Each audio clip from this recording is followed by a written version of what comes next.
Les tontons macoutes, c'est quoi? C'était des paramilitaires, vous voyez. Ici, là, il y a un article sur Internet, vous pouvez vérifier, qu'il est dit ici, en Haïti, un tonton macoute, un membre de la police, de la milice paramilitaire des volontaires de la sécurité nationale, VSN, créé à la suite d'un attentat contre le président François Duvalier le 29 juillet 1958.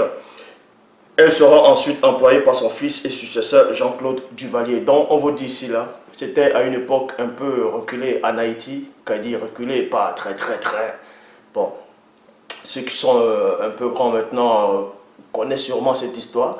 Donc en Haïti, il y avait Duvalier, le président François Duvalier, qui, à un moment, il y avait eu un coup d'État, selon certains, qui avait eu un coup d'État.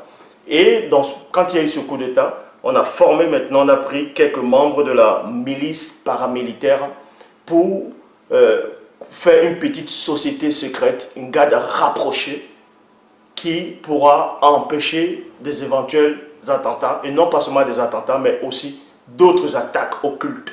Oui, l'histoire que je vais dire, beaucoup d'Haïtiens ne le connaissent pas, beaucoup ne le savent pas. Donc, pour le protéger contre les attentats physiques et les attentats et les attaques occultes, spirituelles aussi. On va vous le démontrer, on va vous dire le pourquoi. Donc, et dans la suite, on a pris d'autres aussi, personnes qui n'avaient pas fait d'études, d'autres aussi, on va dire, qui n'avaient pas vraiment d'éducation, des bandits, des brigands en route un peu partout, d'autres bandits, des villageois, pour les embrigader dans le cercle des tontons macoutes.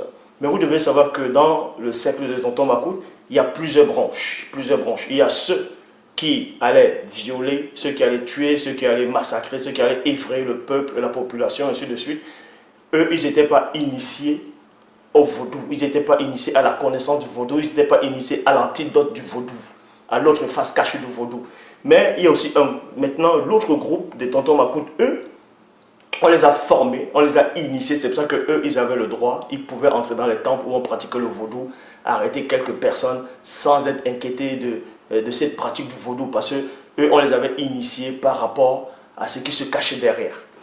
Donc, et maintenant, vous devez savoir que le nom de tonton macoute vient d'où? Parce qu'il n'y a pas d'effet sans cause. Pourquoi on dit macoute? C'est quoi un macoute? La définition d'un macoute, c'est quoi? Un macoute, c'est un sac. Est-ce que vous comprenez? Le macoute, c'est un sac, parce que cette légende-là, cette histoire vient d'Haïti. C'était un paysan, vous voyez ici, là, même dans l'article aussi, on vous dit ici, un paysan haïtien qui portait un costume bleu et rouge, vous voyez, et un grand sac en bandoulière appelé makuta.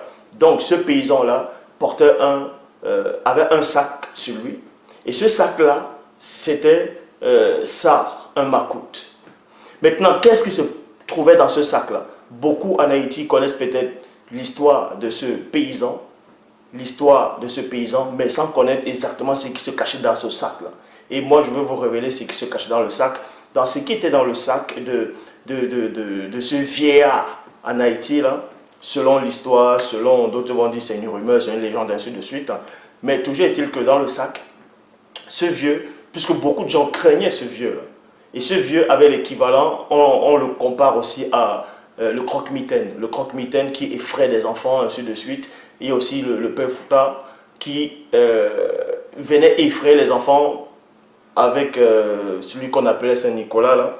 Vous voyez, le père Fouta qui, avec Saint-Nicolas. Et Saint-Nicolas, la légende l'histoire de Saint-Nicolas a inspiré ce que vous appelez maintenant le Père Noël.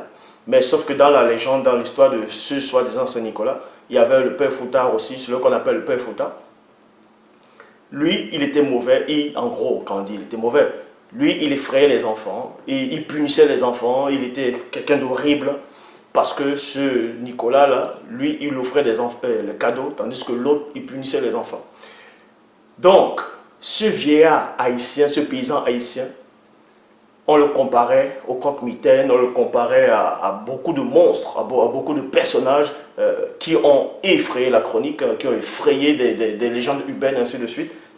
Et lui, comme je dis, il avait un sac. Et ce sac-là, c'était un truc occulte. C'était un truc occulte où il y avait des formules de sorcellerie, de la magie, bref, tous ces trucs de société secrète. Hein. C'est pour ça que les gens craignaient ce paysan.